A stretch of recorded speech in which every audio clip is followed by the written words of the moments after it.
हाँ तो नमस्कार मेरे प्यारे साथियों, कैसे हैं आप लोग। हम उम्मीद करते हैं कि आप लोग बहुत अच्छे होंगे और आपका पढ़ाई भी बहुत अच्छे से चल रहा होगा। तो आज हम लोग क्या करने वाले हैं, तो आज हम लोग पढ़ने वाले हैं मैथ। मैथ का कौन क्लास होगा, तो पार्ट टू होगा। मैथ का क्लास कौन होगा मेरे फ्रेंड्स, तो मैथ का पार्ट टू क्लास होगा। पहला में हम लोग पूरी संख्या के बारे में जाने थे। सेकेंड में हम लोग क्या जानेंगे, तो हम लोग आज पढ़ेंगे यूक्लिड विभाजन परिमेय का। जे यूक्लिड एक नाम था, एक वैज्ञानिक का नाम था। विभाजन मतलब सब हम लोग बारे बारे समझेंगे। तो चलिए, हम लोग क्या पढ़ रहे हैं मेरे फ्रेंड्स, हम लोग पढ़ रहे हैं मैथ। क्या पढ़ रहे हैं फ्रेंड्स, हम लोग पढ़ रहे हैं मैथ। चैप्टर कौन है, तो चैप्टर है वन। होती तो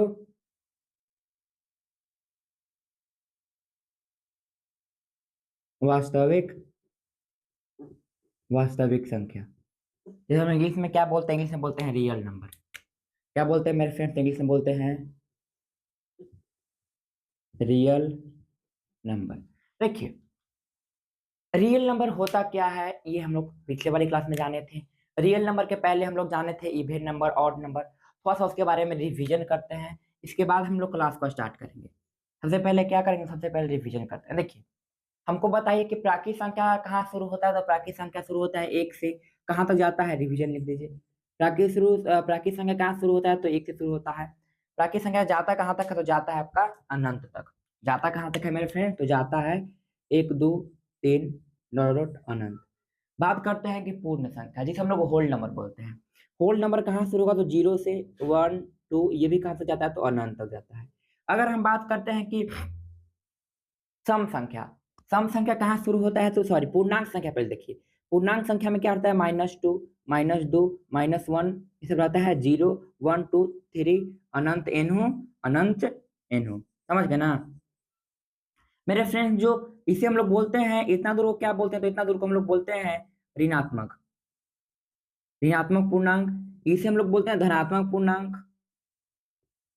धनात्मक पूर्णांक, ये जो जीरो होता है, ये होता है आपका न्यूट्रल। न्यूट्रल हो जाएगा आपका, जीरो जो होता है वो न्यूट्रल होता है। अगर हम बात करते हैं सम संख्या के, तो सम संख्या जो दो से पूरा पूरा कट जाए उसे सम संख्या बोलते हैं। जैसे दो हो गया, चार हो गया, छह हो गया, आठ हो गया, डॉट डॉट डॉट अनंत तक हो जाएगा।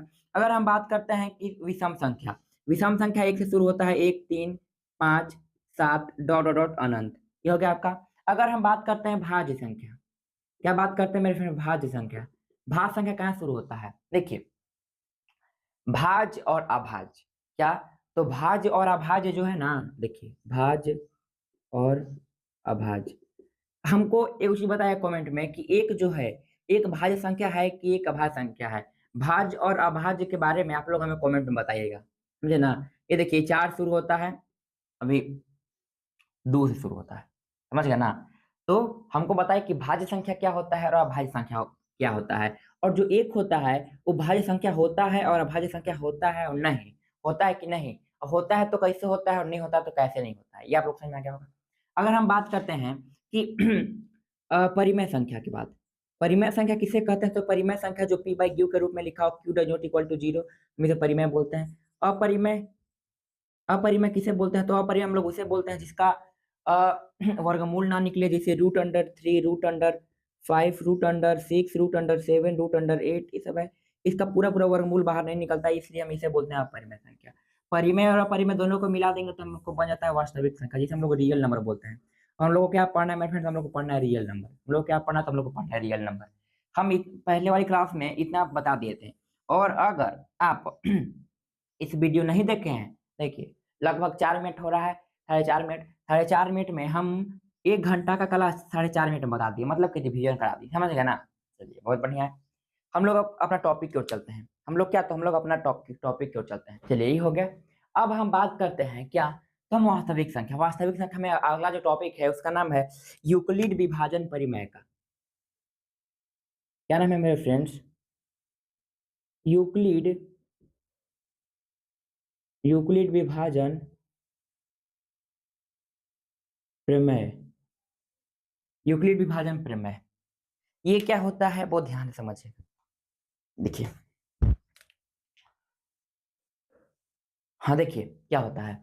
यूक्लिड विभाजन परिमेय का क्या होता है, आपको समझाते हैं। देखिए, इसका जो फॉर्मूला होता है वो होता है a बराबर बी क्यू प्लस आर। बोलिए कि सर ये क्या है, ये हमको बिल्कुल समझ में नहीं आया। एकदम आपको समझ में नहीं आएगा। हमको आप पहले बता दीजिए कि अगर हम 2 को ठीक 4 से भाग करेंगे तो कितना बार में कटेगा, जल्दी बताइए, जल्दी से कमेंट बताइए तो।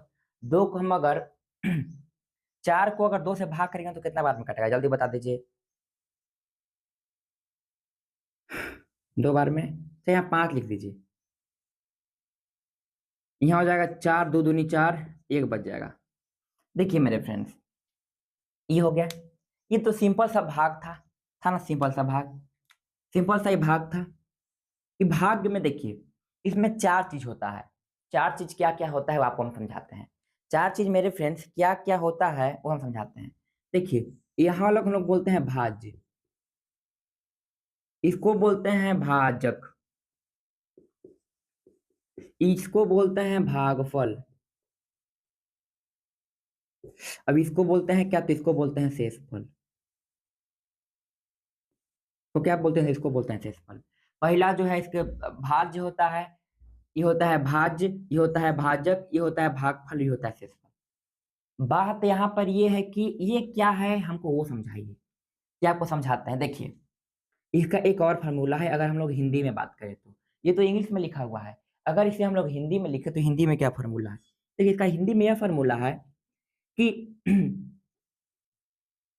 भाज्य बराबर भाजक गुने भागफल प्लस प्लस शेषफल। ये जो फार्मूला है मेरे फ्रेंड्स, ये क्या फार्मूला है, तो ये भी एक फार्मूला है।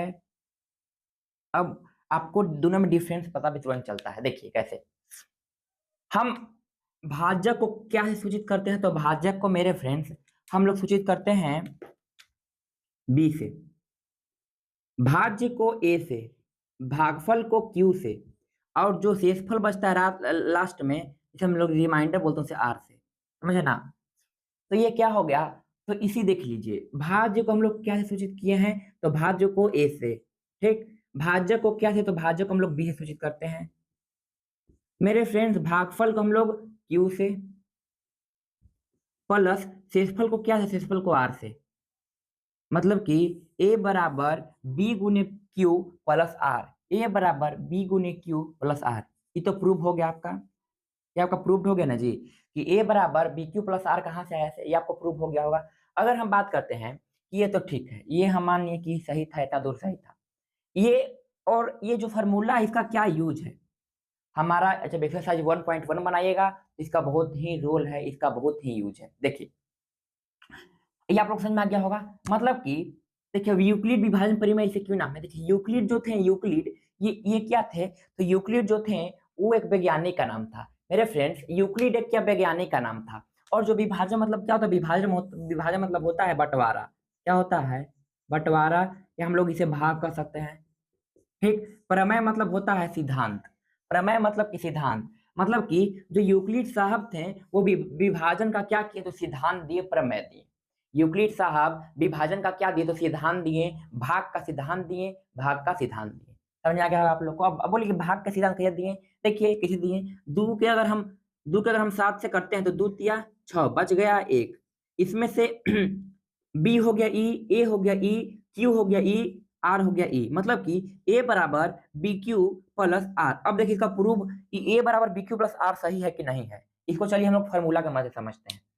मान लीजिए कि एक, मान लीजिए ना कि 3 है, ये 7 है, 3 दूनी 6, और 1 हो गया, बच गया 7 हो गया, ये आपको सही हो गया। मेरे फ्रेंड्स इसको हम लोग क्या बोलते हैं, अभी कॉल मत कीजिए, कॉल नहीं अभी कॉल नहीं। देखिए इसको हम लोग क्या बोलते हैं मेरे फ्रेंड्स, तो इसको बोलते हैं, इसको ए बोलते हैं, इसको बोलते हैं बी, इसको बोलते हैं क्यू, इसको बोलते हैं आर। हमारे पास क्या फार्मूला है, ए बराबर बी क्यू प्लस आर, ठीक। और ये तब तक, अच्छा समझिए, तो पहले समझिए तब बात करते हैं। देखिए यहाँ पर ए क्या है, तो ए है 7, ठीक, 7 है ना। बी क्या है, तो बी है 3 गुने 2 प्लस 1।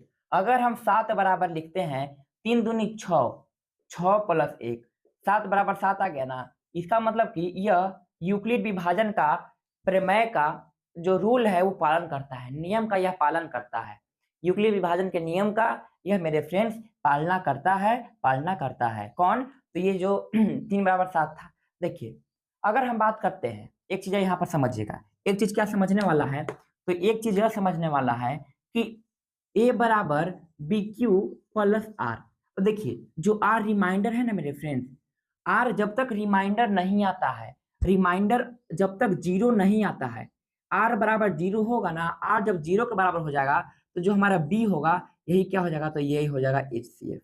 बोले कि सर ये हमको समझ तो आया नहीं, बोलिएगा कि सर ये तो हमको समझ नहीं आया। ठीक, चलिए इसको समझाते हैं हम। देखिए हम क्या बोले कि ए बराबर बी क्यू प्लस आर। ठीक, मान लीजिए कि ए बराबर है 7, ठीक, ये बी बराबर है 3, 3 × 2 + 1 6 1 7 हो गया। ठीक हो गया, ये आपको समझ में आ गया होगा। लेकिन ये जो आर है, आर कितना है, तो आर रहना चाहिए जीरो मेरे फ्रेंड्स। आर अगर जीरो रहेगा तो जो 3 होगा हमारा HCF हो जाएगा, और अगर आर अगर जीरो नहीं है तो 3 हमारा HCF नहीं होगा। अगर मेरे फ्रेंड्स ऐसा रहता, कैसा रहता, अगर ऐसा रहता कि 3 × 2 + 0, अभी कब रहता, जब यहाँ पर 6 रहता तब, तो हमारा HCF क्या आता, तो हमारा HCF हो जाता 3। लेकिन अगर हम ऐसा बात करते हैं तो 3 × 2 + 1 हमारा आर क्या है, तो आर रिमाइंडर जो है, शेषफल जो है वो क्या है, तो जीरो के बराबर नहीं है, जीरो के बराबर नहीं है, तो ये क्या हो जाएगा, तो एक स्टेप आगे जाएगा। एक स्टेप आगे कैसे जाएगा, अगर देखिए हम लोग HCF लेते हैं, सामान्य परिभाषा में हम लोग समझिए कि जब हम लोग HCF लेते हैं किसी भी चीज का मेरे फ्रेंड्स, हम लोग अगर HCF लेते हैं तो मान लीजिए कि 10 से हम लोग ले लिए, या 10 मत लीजिए, उतना भी मजा ही। देखिए 5 है, 5 हम लोग ले लिए 28 को। ठीक, तो 5 बच्चे क्या हो जाएगा, तो 25 हो जाएगा, हमारा बच क्या जाएगा, तो 3 बच जाएगा। ये 3 तो बच जाएगा मेरे फ्रेंड्स, ये 3 क्या है, तो 3 है आर। अब आर को हम लोग क्या मान लेते हैं, तो आर को हम लोग बी मान लेते हैं। आर को बी मानकर जो यहाँ पर बी है मेरे फ्रेंड्स, इसको मान लेते हैं ए, मतलब कि 3 से हम लोग 5 लगा दिए, तो 3 एकम 3, बच गए 2। ठीक है, 2 को फिर ये तीनों उतार देंगे, मतलब कि फिर इसको उतार देंगे, 2 एकम 2, फिर 1 बच जाएगा, फिर 2 एकम 2 दूनी 2। मतलब कि अगर हम बात करते हैं कि इतना सारा प्रोसेस में जो लास्ट बी है, लास्ट बी क्या है, तो लास्ट बी है क्या, तो लास्ट बी है आपका 1, मतलब कि HCF यही हो जाएगा। बोले कि HCF ही क्या हो जाएगा, देखिए जब तक दोनों कट नहीं जाता है, जब तक दोनों जीरो नहीं हो जाता है, तब तक हमारा HCF नहीं होगा। जब जीरो हो गया, देखिए जीरो हो गया तो हो गया। हम यहाँ पर क्यों नहीं बोले कि 2 HCF है, क्योंकि यहाँ पर अभी रिमाइंडर 1 बच रहा था। हम लोग यहाँ पर क्यों नहीं बोले कि जो 3 है वो HCF है, क्योंकि हमारा रिमाइंडर 2 बच रहा था, रिमाइंडर 2 बच रहा था। जब तक रिमाइंडर जीरो नहीं हो जाता है तब तक ये क्या कहलाएगा, तो तब तक ये HCF नहीं कहलाएगा। ये आप लोग को समझ में आ गया होगा। चलिए बहुत बढ़िया समझ में आ गया होगा। हम इसको ही समझते हैं रूल से, यूक्लिड विभाजन के रूल से इसको समझते हैं। यूक्लिड विभाजन के रूल से कैसे समझिएगा, देखिएगा हम क्या बोलेंगे कि ए क्या है, तो ए है 28, बी क्या है मेरे फ्रेंड्स, तो बी है आपका 5, क्यू क्या है, तो क्यू भी है 5, रिमाइंडर क्या है, तो रिमाइंडर है 2। क्योंकि देखिए 5 × 5 = 25 और 2 27, रिमाइंडर कितना है जी, रिमाइंडर 3 ना है, सॉरी रिमाइंडर है 3, 28 हो गया। अब हम लोग क्या करेंगे, अब हम लोग क्या करेंगे कि 28 है, ठीक, इसको हम लोग 25 + 3 लिख सकते हैं, गम लिख सकते हैं। ठीक, यहाँ पर क्या करेंगे कि ये जो क्यू है ना, ये जो क्यू बी है, सॉरी बी क्यू है, ये क्या हो जाएगा, तो यहाँ पर आ जाएगा। देखिए इसको ऐसे मत कीजिए कि 5 × 5 + 3 है ना, तो 5 को हम लोग यहाँ ला देते हैं। ठीक, जो बी को हम लोग क्या करते हैं, तो बी को एक जो रूप में बिठाते हैं। बी को मेरे फ्रेंड्स, ये जो बी है, ये जो बी है, सॉरी ये जो बी है, इसको हम लोग क्या रूप में बिठाते, तो एक रूप में बिठा दी। ठीक, एक रूप में। अब हम लोग जो रिमाइंडर बचता है इसको बी के रूप में, 3 × 1 + 2। ठीक, अब हम लोग ये 3 है, इसे 3 का यहाँ बिठाते हैं, 2 × 1 2 1 + 1, फिर हम लोग 2 को यहाँ बैठा देते हैं, 1 × 1 + 1 + 0, मतलब कि एक जो हमारा HCF है। हमको उम्मीद है कि आप लोग को वास्तविक संख्या का ये जब सब परिमेय था, यूक्लिड विभाजन परिमेय का समझ में आ गया होगा। मेरे फ्रेंड्स यूक्लिड विभाजन परिमेय का आखिर है क्या, अगर आपसे कोई शॉर्ट में पूछे कि यूक्लिड विभाजन परिमेय का क्या है, तो यूक्लिड विभाजन परिमेय का हम लोग ऐसे बोलिएगा कि ये भाग है। जैसे देखिए कोई भाग है, तो भाग को हम लोग भाग देते हैं, तो भाग देते हैं तो बच्चा सीख ले होगा। इसे बच्चा कहता हो कि 2 से हम लोग 5 में भाग देते हैं तो 2 दूनी 4, 1 बच गया। लेकिन इसी को अगर हम लोग को यूक्लिड विभाजन परिमेयका से बनाना होगा तो कैसे बनाएंगे, तो a बराबर बी क्यू प्लस आर, जहां a क्या होगा, तो जहां a हो जाएगा आपका भाज्य, b क्या हो जाएगा, तो b हो जाएगा भाजक, q क्या हो जाएगा, तो q हो जाएगा भागफल, और r क्या होगा, तो r हो जाएगा आपका क्षेत्रफल। यही है मेरे फ्रेंड्स, यही है। आपको, हमको उम्मीद है कि आपको बहुत बढ़िया समझ में आ गया होगा। अगर मेरे फ्रेंड्स चैनल पर नए हैं तो चैनल को सब्सक्राइब कर लीजिए। हम आपसे यही रिक्वेस्ट करते हैं, हमको पढ़ाने का कोई फी ही नहीं है। हम सोचते हैं कि मेरे यूट्यूब चैनल से जितना गरीब बच्चा पढ़ सके, समझे ना, हमको कोई फी नहीं है। और जब डिजिटल बोर्ड लेंगे तो आप लोग मदद करेंगे तो हम जरूर डिजिटल बोर्ड लेंगे। मेरे फ्रेंड्स, एगो वीडियो पर कमेंट आता है कि सर आप डिजिटल बोर्ड कब लीजिएगा, तो कुछ आप लोग का मदद चाहिए और कुछ मेरे पास जब पैसा हो जाएगा तो हम डिजिटल बोर्ड ले लेंगे। और कुछ सब्सक्राइबर भी होने दीजिए। तो ठीक है मेरे फ्रेंड्स, हम मिलते हैं नेक्स्ट वीडियो में। तब तक के लिए आप हंसते रहिए, पढ़ते रहिए और मुस्कुराते रहिए मेरे फ्रेंड्स। इसका कोई नोट्स मत बनाइएगा, अगर बनाना होगा तो बना लीजिएगा कि यूक्लिड विभाजन परिमेय ए बराबर बी क्यू प्लस आर भाज्य बराबर भाजक गुने भागफल प्लस शेषफल, ए बराबर बी क्यू प्लस आर, ये सब समझाए हैं। कल से हम लोग एक्सरसाइज 1.1 को स्टार्ट करेंगे। ठीक है फ्रेंड्स, हम मिलते हैं नेक्स्ट वीडियो में। तब तक के लिए आप अच्छे से रहिएगा और बढ़िया से रहिएगा मेरे फ्रेंड्स। एक बात हम आपको बताना चाहते हैं कि अगर चैनल पर नए हैं तो चैनल को सब्सक्राइब करके बेल नोटिफिकेशन को दबा लीजिए, कैसा ऐसा वीडियो आते रहे तो आप लोग तक पहुंचते रहे। तो जय हिंद फ्रेंड्स, हम मिलते हैं नेक्स्ट वीडियो में, तब तक के लिए बाय बाय।